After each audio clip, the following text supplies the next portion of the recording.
Fatturato, ordini, prezzi e occupazione in calo. I piccoli negozi soffrono ma resistono, i centri commerciali sono invece in crescita. È la fotografia del commercio al dettaglio nella provincia di Venezia, secondo uno studio condotto tra circa 3.500 imprese del Veneto, 500 delle quali in provincia di Venezia. La differenza principale è tra piccola e grande distribuzione. Le piccole superfici risentono di più della crisi, mentre supermercati e grandi magazzini, specie del settore alimentare, segnano addirittura un più 2,2%. Non è una novità, nel senso che anche nei mesi precedenti, nelle indagini congiunturali dei trimestri precedenti, abbiamo avuto comunque degli andamenti negativi, sia per quanto riguarda gli andamenti passati che per le previsioni sui trimestri futuri.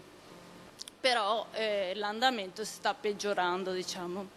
La nota confortante è che comunque le attività commerciali della provincia resistono nonostante le difficoltà e il saldo tra apertura e chiusura è praticamente in parità. Cresce invece il numero di imprese che entra a far parte di catene nazionali e internazionali, perdendo così la sua connotazione legata al territorio, e cresce, anche se di poco, il settore manifatturiero, che registra segnali di ripresa. Crescita vertiginosa per il commercio via internet, più 83%, ma sale anche quello ambulante. Quello che ha degli andamenti positivi, degli aumenti più rilevanti, in particolare il commercio ambulante, il commercio anche di carburante ha avuto degli aumenti di imprese operanti in questo settore, e anche il commercio di apparecchiature informatiche, elettroniche. Nel commercio si afferma sempre più l'imprenditoria straniera, non più limitata al commercio ambulante. Negli ultimi 5 anni il numero degli italiani è diminuito del 5,7%, mentre gli stranieri sono cresciuti del 31,3%. La prima nazione di provenienza degli imprenditori comunitari è la Romania, con un aumento del 38% in 5 anni. Crescono anche gli extracomunitari.